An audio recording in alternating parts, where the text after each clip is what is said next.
भगवान शिव, देवों के देव महादेव, जीवन के संहारक और विनाश के परिचायक। अब तक ऐसे किसी भी शब्द की उत्पत्ति नहीं हुई है जिससे भगवान भोलेनाथ की महिमा को परिभाषित किया जा सके, क्योंकि वो भोले भी हैं तो रुद्र भी, वो ध्यान भी हैं और विनाश भी।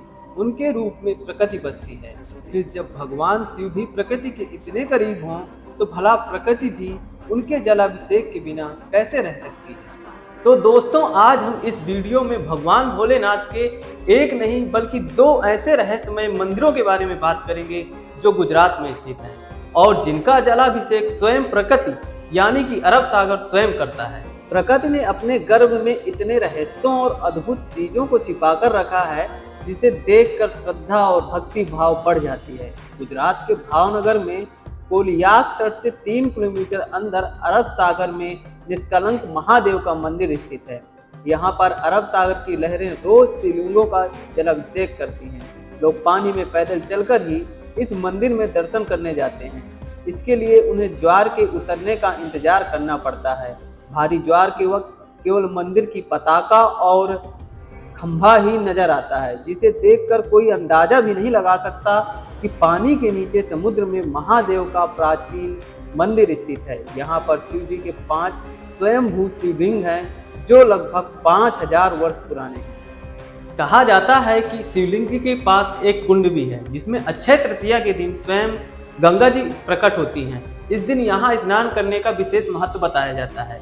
तो आइए जानते हैं ऐसे 5 शिवलिंगों के बारे में जिनका जलाभिषेक स्वयं अरब सागर करता है। इस मंदिर की विशेषता यह है कि रोज दोपहर 1 बजे से रात 10 बजे तक ही भक्तों को शिवलिंग का दर्शन करने के लिए समुद्र रास्ता देता है। इसके बाद आप शिवलिंग के दर्शन नहीं कर सकते। यहाँ पर 5 शिवलिंग मौजूद हैं जो स्वयंभू हैं और सभी शिवलिंगों के सामने नंदी भी विराजमान है।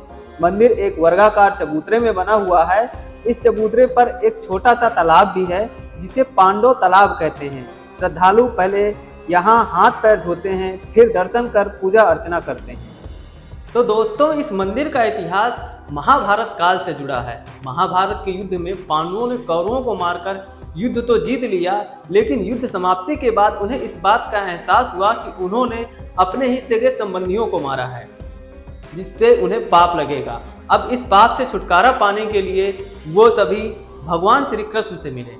पाप से मुक्ति के लिए श्री कृष्ण ने पांडवों को एक काला ध्वज और एक काली गाय सौंपी और पांडवों को गाय का अनुसरण करने को कहा तथा बताया कि जब ध्वजा और गाय दोनों का रंग काले से सफेद हो जाए तो समझ लेना कि तुम्हें पाप से मुक्ति मिल गई है। साथ ही श्री कृष्ण ने उन्हें यह भी कहा कि जिस जगह ऐसा हो वहां से तुम सब भगवान शिव की तपस्या भी करना शुरू कर देना। पांचों भाई भगवान श्री कृष्ण के कथनानुसार काली ध्वजा हाथ में लिए काली गाय का अनुसरण करने लगे। इस क्रम में वो सभी भाई कई दिनों तक अलग अलग जगह गए, लेकिन गाय और ध्वजा का रंग नहीं बदला। लेकिन जब वो वर्तमान में गुजरात में स्थित कोलियाक तट पर पहुंचे तो गाय और ध्वजा का रंग सफेद हो गया।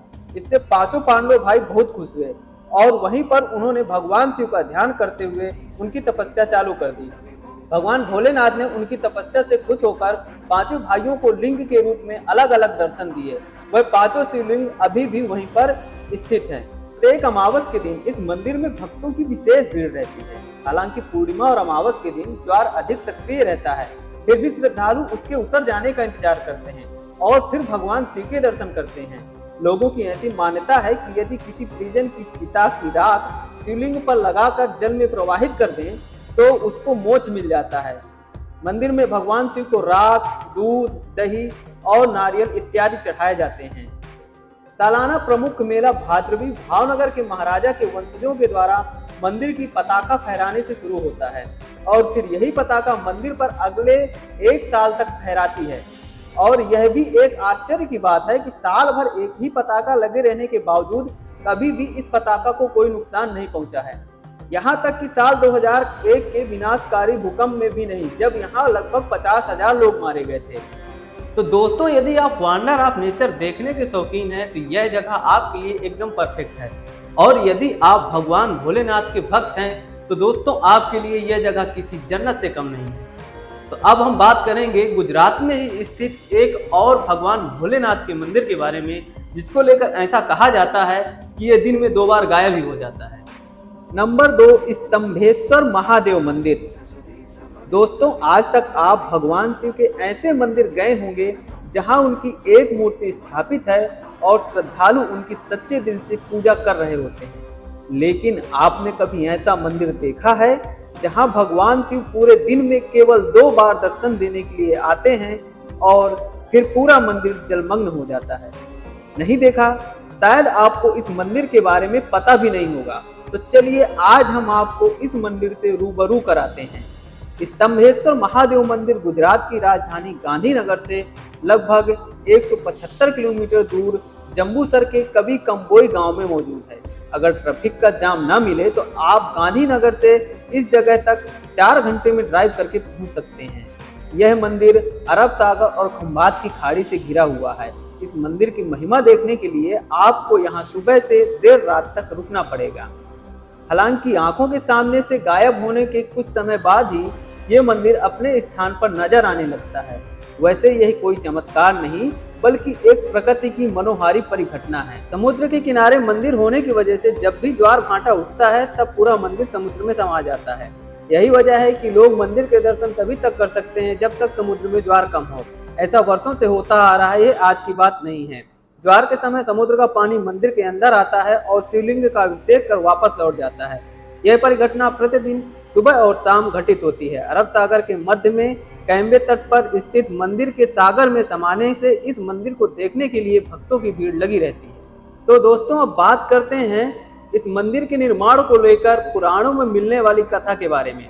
शिव पुराण के अनुसार ताड़कासुर नाम के असुर ने भगवान शिव को अपनी तपस्या से खुश कर दिया था। इसके बदले में शिव ने उसे मनचाहा वरदान दिया था। वरदान ये था कि उस असुर को शिव पुत्र के अलावा और कोई नहीं मार सकता था और पुत्र की आयु भी मात्र 6 दिन ही होनी चाहिए। वरदान मिलने के बाद ताड़कासुर ने हर तरफ लोगों को परेशान करना और उन्हें मारना शुरू कर दिया। यह देखकर देवताओं और ऋषि मुनियों ने शिव जी से उसका वध करने की प्रार्थना की। उनकी प्रार्थना सुनने के बाद श्वेत पर्वत कुंड से 6 दिन के कार्तिकेय ने जन्म लिया। असुर का वध कार्तिकेय ने कर तो दिया, लेकिन शिव भक्ति की जानकारी मिलने के बाद उन्हें बहुत दुख पहुंचा। जब कार्तिकेय को पता चला कि ताड़कासुर भगवान शंकर का भक्त था तो वे काफी व्यथित हुए। फिर भगवान विष्णु ने कार्तिकेय से कहा कि वे वध स्थल पर शिवालय बनवा दें, इससे उनका मन शांत होगा। भगवान कार्तिकेय ने ऐसा ही किया। फिर सभी देवी देवताओं ने मिलकर महिसागर संगम तीर्थ पर विश्वनंदक स्तंभ की स्थापना की, जिसे आज स्तंभेश्वर तीर्थ के नाम से जाना जाता है। भले ही भारत में समुद्र के अंदर बहुत से तीर्थ स्थल हैं, लेकिन ऐसे कोई भी मंदिर नहीं है जो पूरी तरह से पानी में डूब जाते हैं। स्तंभेश्वर महादेव मंदिर और निष्कलंक महादेव ही ऐसे 2 मंदिर हैं जो पूरी तरह से समुद्र में समा जाते हैं और इसी कारण ये मंदिर इतने अनोखे भी हैं। तो दोस्तों, ये भगवान शिव के रहस्यमय मंदिरों का पार्ट 1 वीडियो है।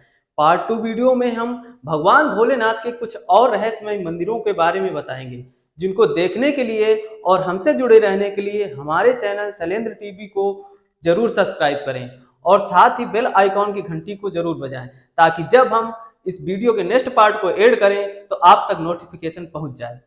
धन्यवाद।